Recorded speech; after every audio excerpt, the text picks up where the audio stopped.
Yep. Hello everybody and welcome to Rewind with Rosa. For today, the 24th of July. Our husband's computer is wheeling, I'm not sure why. I'd like to introduce Ian McKenzie. He's from Blackjack Wines and he's very kindly joined us today. Let me talk a little bit about this initiative if I can get my PowerPoints up. I'm not very good at all of this, so I might get someone to help me, whoever wants to help me. But I'm an employment lawyer, and what I decided to do when COVID sort of hit was do some sessions online for people. Let me share that screen. Because as Michael will know, my accountant is here. Every day the news about COVID was changing and people just had no idea what their employment obligations were, what they had to do with JobKeeper, JobSeeker, etc. Right now? There we go.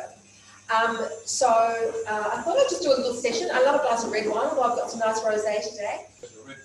And a red one coming. And we thought we'd do a rewind session of a Friday afternoon, so that instead of you having to read all the decisions of the week, I could keep up to date with all the decisions of the week and then run them through with you guys while you're having a bit of wine and some lovely cheese that you've got to the side.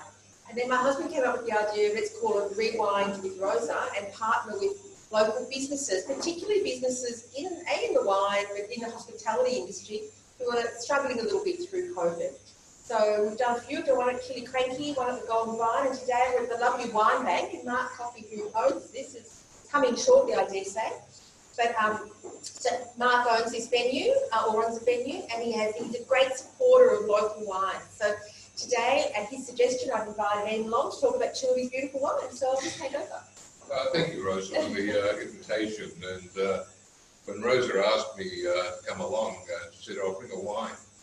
I could not bring Rosa, our rosé. And I'll explain how the name came about in a minute. But I know it's not the season for rosé, but this one is a dry, it's quite textural, and it's quite a robust rosé. So it's not a bad wine to drink during winter. Blackjack is, let's be on Blackjack. So Blackjack was a dream for 10 years before it became reality, and it began actually up here in Forest Street when I moved, or my wife and I bought a house in Forest Street and met Ken Bollock, who has become partner of Blackjack Wines. So Ken and I hatched this idea of developing a winery, and in 1988 we bought a property at Harcourt. And started planting the vines and then had to come up with a name. And there's a road called Blackjack Road, for those that know Harcourt, that runs on just adjacent to us. It's not quite directly against our boundary, but it's a stone's throw. So we thought Blackjack would be a good name, and Blackjack, the name belongs to an American sailor who came in the 1850s, the gold rush days. And his actual name was Santa Rosa Ramoy. So that's where the Rosa comes from. And I bought the other wine tonight. It's a red wine, which not many people will know. We've only made one so far. It is called Mr Ramoy, or Mr Blackjack, as we see it. So the very first vintage was 1992, was the blend of the whole vineyard. Shiraz, Cabernet, Pinot, Merlot. In 2016, we decided to revisit that again, and this, Mr Ramoy here, is a blend of the whole property, so it's Shiraz, Cabernet mainly. So, aged in American oak and fermented in, not American oak, in French oak, completely from day one to its final bottling. 18 months later, 22 months later. So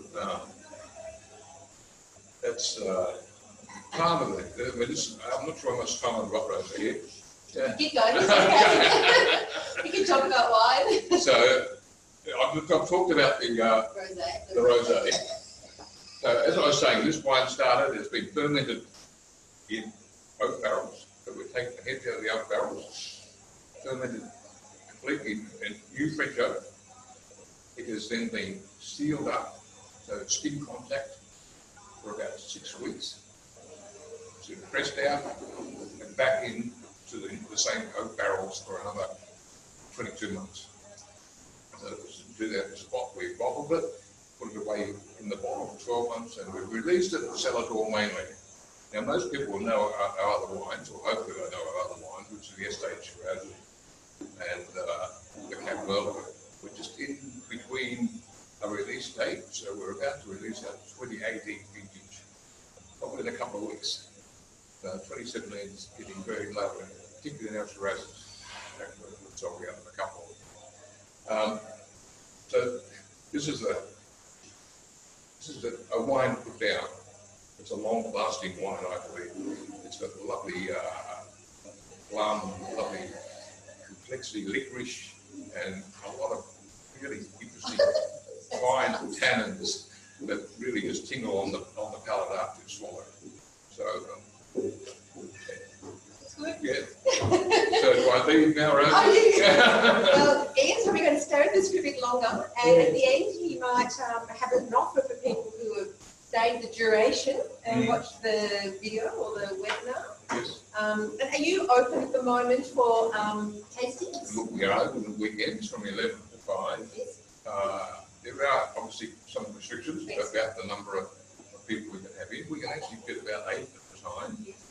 So it's probably a good idea to ring before you come. Yes. But look, at this stage, because of the Melbourne lockdown, it's not quite as busy, Yes. so you should be fine. Yes. Um, Well, I love Blackjack wine. I've been a fan for many years, so thank you. Cheers. I'll skip over here. So now we're going to go on to a presentation. Ian, Mark Coffey will be floating around somewhere, so he'll come and do a little bit of a talk about the Winebank. And this is there, okay, we'll talk now. As most of you know, I'm the principal of WR Law. I'm the principal of WR Law. We're a dedicated employment law practice here in Bendigo. I do everything from hiring and firing and everything in between. I've been in this space for most of my life, if not all my, well, not my life, my working life. And so I can certainly handle any matter that you've got. I don't know quite why I can't go to the next slide. There we go. Let's see what I want. What I want to talk to you about this week was things that have gone on this week. First of all of you would have heard about the extension of JobKeeper. We've got a couple of cases that I think are interesting, particularly about employees versus contractors, always a contentious issue. I think Mark will know a lot about that, but it's always a very contentious issue with a contractor and with an employee. Redundancies after the pandemic, and a few precautionary words about that. And cases that I've had this week that have caught my interest and been very interesting for me. As you would know, hello, Judith has joined us, welcome. Usually I do this as a live stream, but because this is around the corner from my house and lots of my colleagues and clients in Bendigo, a few people have come down to watch live today, so they're welcome. JobKeeper's been extended. If you're currently receiving JobKeeper, it'll remain unchanged until September. And it's changed, the eligibility has changed, so it's on actual turnover as opposed to projected turnover. So you speak to your accountant about that rather than me, but it's changed. And the amounts have changed. It was 1,500 a fortnight or 750 a fortnight. Now it's gone from 1,500 to 1,200, and it's less than under 20 hours. I had a lot of companies ring me when JobKeeper first came in saying, I just can't accept that my 3 hour per week casual, who's been with me over 12 months, and their school kids are now getting $750 a week, whereas before they were getting like $50 a week. So the government made the decision early on just to put a blanket JobKeeper in, and now they've scaled that back a bit, but not a lot. Really, it's still quite a bit. And in January, it goes down again. I found that today when I was just doing a bit of, and probably you'll all be aware of this, JobKeeper's not new news anymore, but there's a lovely site the government runs that I think answers all of your questions around JobKeeper. I want to talk about this today because I think it's a really interesting decision about independent contractors. Those of you who come to my seminars often will know that I don't like arrangements like ongoing long-term casuals or independent contractors when they really should be employees. And this case supports my view, which is always nice to see when you're dealing in the full federal court. So the the court system is second nature to me, but for those of you who aren't lawyers, the full federal court is really the next highest other than the High Court. So it will go to the federal court in the first instance, which is usually a single judge, and then it will go to the full bench of the federal court, and then it may then go to the High Court. This is a full federal court decision, which means it's a pretty big time decision. And it held these two truck drivers who had contracts of being an independent contractor, were in fact not independent contractors, but were in fact employees. They had worked there for 40 years as independent contractors. Can you imagine? One would only shudder to think what 40 years of leave entitlements that they have not been paid would amount to. So we're yet to see that. At the first instance, and that's lawyer speak for saying in the federal court, the first judge, he found that they were not employees. But then when it went to the full bench, Justice Stewart, who had the leading judgment, and again, for those of you who are lawyers would know this, but others wouldn't, that everyone has judgment, but then there's a leading judgment, and he might speak on behalf of everyone. He explained why they had come to the view that they were actually employees. I talked about this a couple of weeks ago about casuals. Just because you write someone as a casual in a contract doesn't make them a casual. And the courts are showing more and more propensity to look behind what is in the written terms of the contract. To say, well, actually, what were they doing? They weren't a casual. A true casual is someone who comes and goes. I've got a few casuals working for me. When I've got work, I fit them work. When I don't have work, they don't work. That's a casual.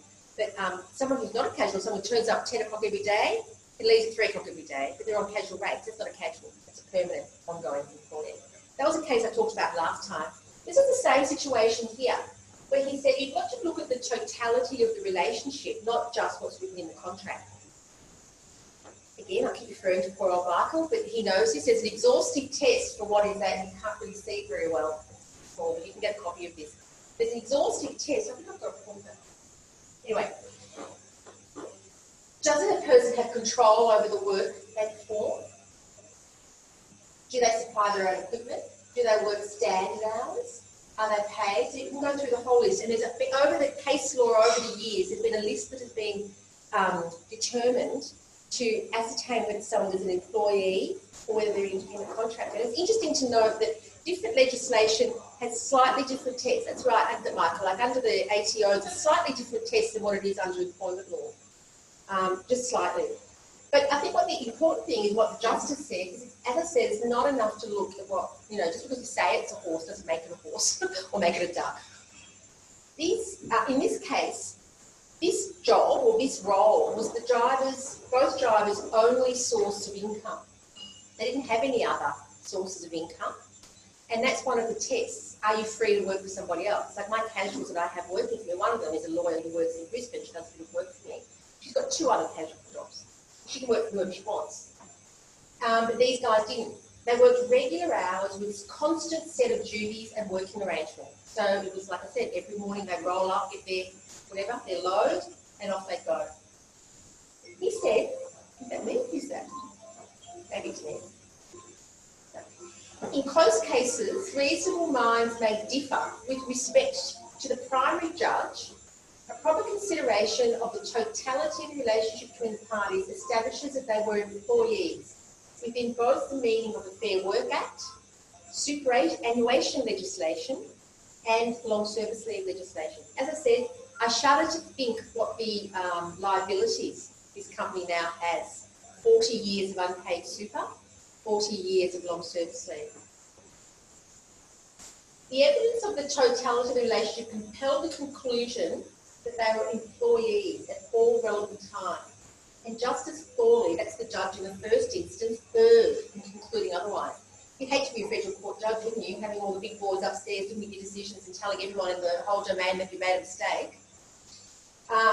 They then remitted the case back to Justice Thorley, just to rub salt into the wound, to tell him he had to decide what the penalties were and had to decide whether the employer knowingly or willfully blindly engaged in this conduct and whether they should be subject to penalties as well.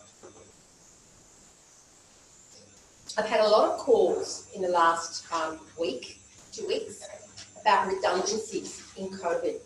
Redundancies not just in COVID, but redundancies per se, and redundancies particularly in COVID. I remember going to a seminar right when COVID began, or maybe partway through it, where a very senior employment lawyer in Melbourne was saying, the real challenge is going to be when everyone starts going back to work. Because how are you going to pick who you're going to make redundant if you need to make redundancies? And you've got to be very careful how you go about making redundancies. You can't just say, Joe has annoyed the crap out of me for 5 years and now's a great chance to get rid of him, because you'll get pinged. And I pinged someone a few weeks ago. I was representing an applicant, and yesterday I represented an employer, and I pinged the applicant. So, like I said, you can make people redundant even during JobKeeper, but you just need to tread carefully. Let's have a look at a bit of the law around redundancy. I've quoted some legislation, which is not always a very pretty thing to do, but Section 389 of the Fair Work Act outlines the meaning of genuine redundancy. Now, genuine redundancy is a redundancy that you're not open to an unfair dismissal claim. If your redundancy is not genuine, you can be pinged for unfair dismissal. So it says the employer no longer requires the job to be performed by anyone because of changes in the operational requirements of their enterprise. So that job's gone. And they have complied with any obligation under a modern award or an enterprise agreement. It's not a genuine redundancy if it had been reasonable in all the circumstances for the person to be redeployed within the employer's enterprise or within an associated entity. There's been a lot of case law around that. One of the really early decisions was a Jenny Craig consultant, and she was a manager of a Jenny Craig centre, and they wanted to make her redundant, and they didn't offer her a lower level consultant job. And the employee was pinged because they said it's her decision whether she wants to take a lower paid job, not your decision. You need to offer it to them if there's a vacant position. Okay. So let's have a look at genuine redundancy. So you do not need the job to be performed by anyone. So you can, splitting up a job and dividing it amongst others is a legitimate redundancy. You don't need, so I had one this week where there was a manager and there was an assistant manager of a very small business. They wanted to get rid of the the assistant manager, because they just didn't have the business need anymore at that time. So they split whatever duties were left up and just split them around the other people. So that's genuine redundancy, as long as they meet the other criteria. Consultation is very important. Most awards have a major change section outlining consultation requirements. This is really important. I had this conciliation yesterday, and the argument from the other side was that the employer did not comply with the consultation requirements. I mean, we managed to overcome that, but you must comply, and I'll go through it with consultation. It's not onerous. You've just got to talk to people. You've got to get their input. You've got to consider options. It's just about really treating people with respect. You say, your job's going. Is there anything you can think of that might save your job? You know, is there any options that you've thought of or we've thought of? Okay, all options. And so, like I said, it's only the case if there's a vacant position. There's no obligation to create a position. Unlike under workers' comp legislation, and lovely Fleur's here today, who uses her work, Fleur Jackson from Fortitude Legal, through a plug for across the road. She does workers' comp, so there isn't an obligation to find suitable alternative duties if someone's injured at work, like to create work for someone. There's not an obligation here. The question becomes, how do you select people to make redundant? And this is the key thing. An employer must have a fair, valid and transparent reason for selecting one employee over another. This is not so much to avoid the unfair dismissal provisions of the Fair Work Act, but the adverse action provisions of the Fair Work Act. This is where you selected someone for an unlawful reason. And I'll give you an example. I had a case a couple of weeks ago where there was a small company in Ballarat, small business. I was representing the applicant. She had made a work cover claim. As it turned out, it was an unsuccessful work cover claim. She and another fellow occupied the same role, ostensibly, in the business. They just said, we've picked you to be redundant. They had gone through no process. They couldn't, when the commissioner was saying, how did you come to select them, they couldn't answer. And the only obvious answer was they selected them because they were on work cover and they were just a liability business, so it was better to get rid of the person on work cover. That's to say, so I've had another person call me today. He has a person on work cover he wants to dismiss. You're a redundancy. People on work cover aren't sacrosanct.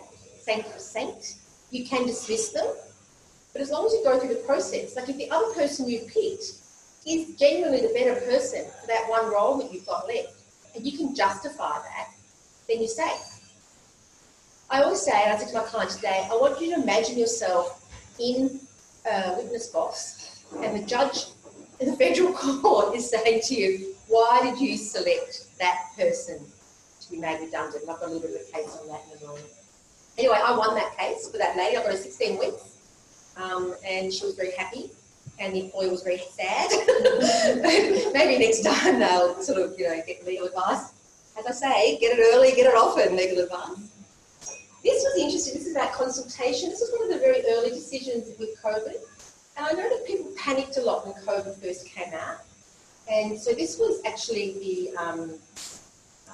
Auscript. And Auscript work in the courts. They're transcribing staff in the courts. So as we all know, the courts closed down with COVID, and we didn't have. So there was a whole heap of people who didn't have work to do because the courts weren't running. So the employer sought to make 58 staff redundant, but they didn't consult properly. They didn't adhere to the consultation provisions in their own, in the, I don't know, an enterprise agreement or it was an award, I can't recall now. So the union took them on, the Australian Services Union, and ultimately the decision was made that it was consultation that they did was sort of hollow consultation. They'd already made their decision to make people redundant. There was no consultation. They didn't treat workers with dignity. This is what the judges said. They didn't treat workers with dignity and respect in a time of crisis. And the employees had come up with their own ideas. They offered to stand down, they offered to go part-time, they offered to take career breaks, a whole lot of things, but the employees said, nah, we're making you redundant. So they actually were all unfair dismissal cases. They had dismissed them unfairly. Having said that, I have had the experience in recent weeks where the Commission, particularly with small employers, I've had a lot of cases that have turned out in recent weeks, is really forgiving employers. And that was what the case I had yesterday. He was really quite emotional, and he said, and this is what I quoted in my sort of submission, that, these were his words, if anyone can tell me how to manage a workforce during a pandemic we've never had before, I'm quite happy to take their advice. He said, I did the best I could when no one knew what they were doing. And they were really persuasive words, and the Commission has really taken that sort of stuff on board. But they've also taken on board is we don't want a whole heap of businesses to go to the wall. People made mistakes, things didn't go great, but they've been a little bit, let's just try and all work that out. This was one where I suggested to a couple of my clients in recent days, and if you're going to make someone redundant, maybe one way to discharge the selection of one over another is to do it in a skills matrix, or skills, experience, whole, competencies matrix, and say, let's say it's hairdresser. This person has 90% of their clients coming back. They sell $100 worth of products a week, whatever, and then you assess people against it. So if you are sitting in the uncomfortable position in a federal court and you're getting cross-examined, you can say, but this company did that, but the justice, and again, I had one recently where the commissioner was just grueling in her interrogation of a witness. She just would not, she just kept, I had a barrister helping me run this matter, and the barrister said, I've got no further questions for this witness, Commissioner. And she said, well, I do. And she just went to this person and cross-examined her within an inch of her life. So they'll do that without any hesitation. And he said the employer contrived the selection process. He made up the matrix.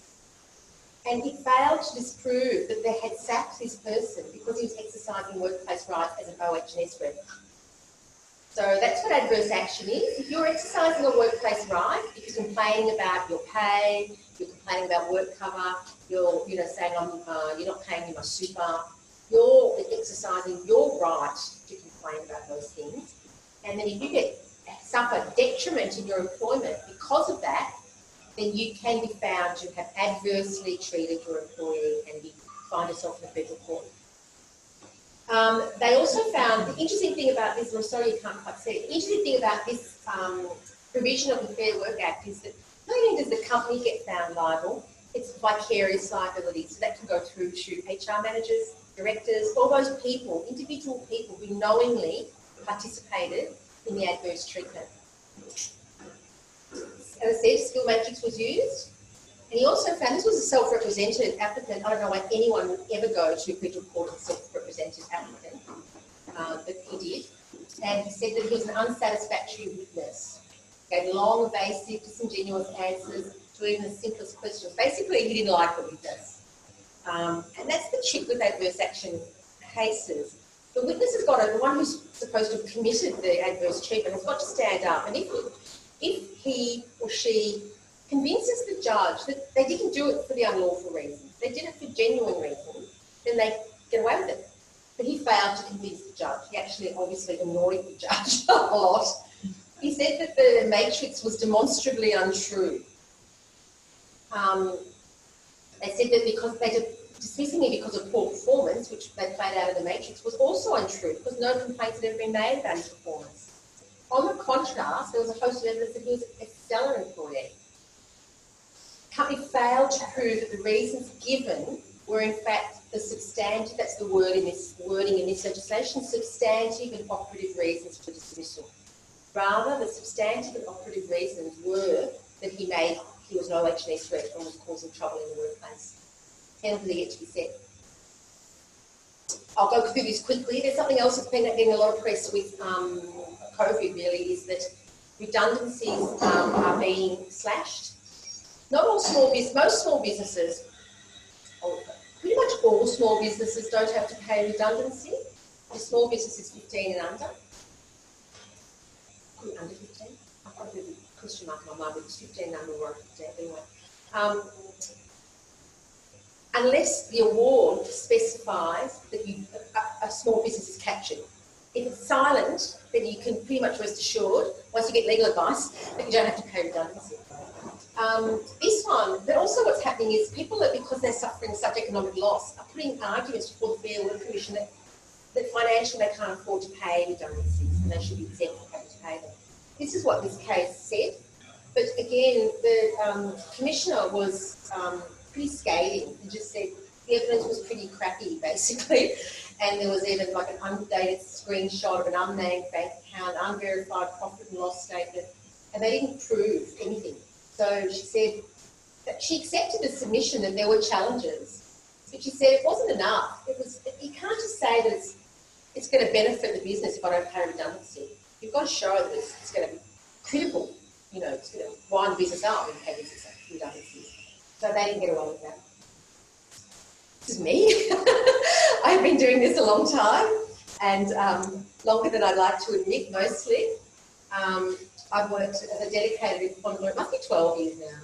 I've worked sort of in-house, I've worked with top-tier firms, I've worked all over the shop. Corporates in HR. Employment law is my passion, which is why I give up my Friday afternoons to come here and talk about employment law cases, because I love it. I don't think I've got any other. So I'm always available to give people information and advice. And before I do wind up a little bit, I'm going to obviously go back to Ian. I'd like to introduce one of my colleagues who's joined us today, the lovely Annie Young. Come and stand up here, Annie. Can you put us back onto full screen here? Annie Young is somewhat of a celebrity in Bendigo. Oh, no, I'm not at all. No. Don't trip. We've got health and safety hazards here. We've got a workplace. We've got a lawyer here who'll take your claim. Annie joined us recently. She was in one of my recent newsletters, and she does all the feminist articles I write. My other passion in life is feminism. And Annie writes all my fabulously sort of Well, I was a member of Well before this girl was born. So you can see all of my articles, all Annie's articles, on our website. And I just think it's really been very interesting times what's gone on with women with COVID. Because Annie's written quite a number of articles. Did you want to talk about any of the articles? Well, I just find it interesting and disturbing that it is mostly women who seem to be the first ones off the payroll in a time of stress like this. And yet many women today, of course, are the main bringer in of money into the home. And I can recall an experience myself when I worked at the university, and the School of Education was culling its staff, and the first 5 people that were culled were women, because they were told that their husbands would support them. And they were brilliant, brilliant lecturers in children's literature and music and educational theory. And they were the first ones to go. And I remember we were outraged, and this is 1980s, early 1980s. So this has been going on a long time. It has been. But see, what happens now is it's not as overt as that. So what happens now, and I think there's an article coming up from you about most women are employed in, a lot of women, particularly children, are employed in casual jobs. So particularly during COVID, a lot of casual jobs were excluded from JobKeeper and were cut really easily with no compensation. Yes. So it's been a very, very challenging time. Yes. But Annie did a lot of work for the Bendigo Advertiser. I was delighted when she could write for me, so please enjoy her article. Thank you. And I'll re-invite Ian up. Ian might have a little special offer if anyone is buying wine today or wants to put an order in. He might have a little sweetener for you. So we're going to rep rose with roses, but we need a red with roses. Oh, That's oh, thank you. I've got mine here. I'm looking forward to this. You So described I think if anyone mentions a red with roses, we'll give them 10% off the bottle price.